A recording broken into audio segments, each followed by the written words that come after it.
கிறிஸ்து இயேசுவுக்குள் அன்பாய் அழைக்கப்பட்ட சகோதர சகோதரிகளை, உங்கள் அனைவருக்கும் ஆண்டவராகிய இயேசு கிறிஸ்துவின் நாமத்தினாலே அன்பின் வாழ்த்துக்கள். லூக்கா 5ஆம் அதிகாரம் 1ஆம் வசனம். பின்பு அவர் கெனசரேத்து கடல் அருகே நின்றபோது திரளான ஜனங்கள் தேவ வசனத்தை கேட்கும்படி அவரிடத்தில் நெருங்கினார்கள். அந்த திரளான ஜனங்களில் பேதுரு இல்லை, அவர் மீன் பிடிச்சிட்டு இருக்கிறார். அப்போ லூக்கா 5ஆம் அதிகாரம் 2ஆம் வசனம். அப்பொழுது கடற்கரையிலே நின்ற 2 படகுகளை கண்டார். மீன் பிடிக்கிறவர்கள் அவைகளை விட்டிறங்கி வலைகளை அலசிக் கொண்டிருந்தார்கள். அப்பொழுது சீமோன் பேதுருவுடைய படகுல ஏறாரு.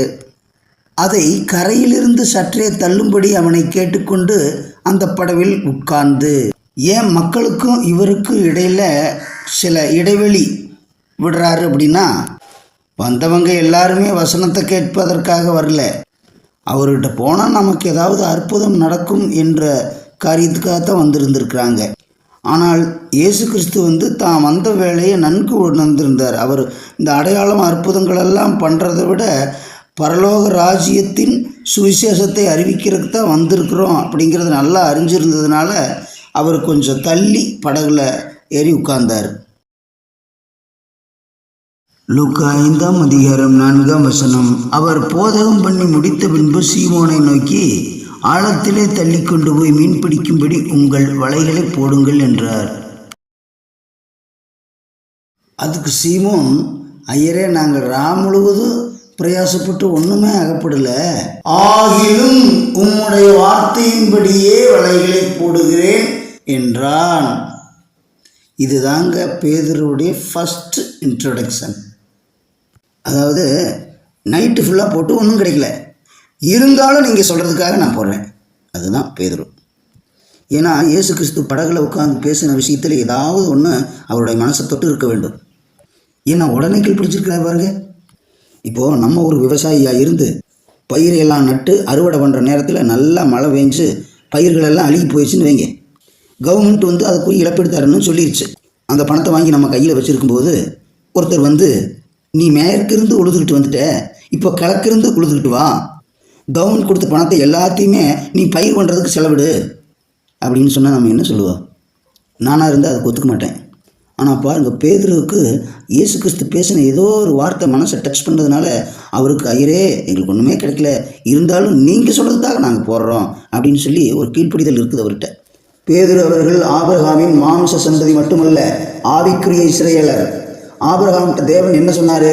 உன்னை ஆசீர்வதிக்கிறவர்களை ஆசீர்வதிப்பேன், உன்னை சபிக்கிறவர்களை சபிப்பேன் அப்படின்னு வாக்கு கொடுத்துருக்கிறாரு. எனவே பேதுருவை பற்றி நம்ம பிரசங்கிக்கும் போதோ அல்லது பேசும்போதோ கவனமாக வார்த்தை விடணும். அவசரக்காரனாகிய பேதுரு என்றோ கோபக்காரனாகிய பேதுரு என்றோ வேதத்தில் எங்கேயாவது அவரை குறித்து பதிவு செய்யப்பட்டுள்ளதா? இன்னும் சொல்ல போனால் இயேசு கிறிஸ்துவே பிதாகிட்ட சாத்தான் கையில் பேதுரு சிக்காதபடி பேதுருவுக்காக தனிப்பட்ட முறையில் ஜெபம் செய்திருக்காரு. அப்படித்தான் பேதுருவை பற்றி வேதத்தில் குறிப்பு இருக்குது. அதனால் நம்ம பேசுகிற ஒவ்வொரு வார்த்தைக்கும் கணக்கு கொடுக்கணும் அப்படிங்கிறத மனசில் வச்சுக்கிட்டு நம்ம பேசுகிற பேச்சுக்கள் நம்ம ரொம்ப யோசனை பண்ணி ஒரு வார்த்தையை பேசணும். இப்போது இயேசு கிறிஸ்துவுடைய போதகத்தை பேதுரு முதல் முறையாக கேட்ட பொழுது பேதுருடைய மனநிலை எப்படி இருந்ததுன்னு பார்த்தோமே, அதே மாதிரி பேதுரு முதல் முறையாக பிரசங்கம் பண்ணின போது அதை கேட்டவங்களுடைய மனநிலைமை எப்படி இருந்துச்சு அப்படிங்கிறத பார்க்க வேண்டாமா? அவங்க மனநிலை எப்படி இருந்துச்சு அப்படிங்கிறத விட அந்த பிரசங்கத்தை கேட்கும் பொழுது நம்மளுடைய மனநிலை எப்படி இருக்க போகுது என்பதை நாம் உயிர்த்தெறிய வேண்டாமா?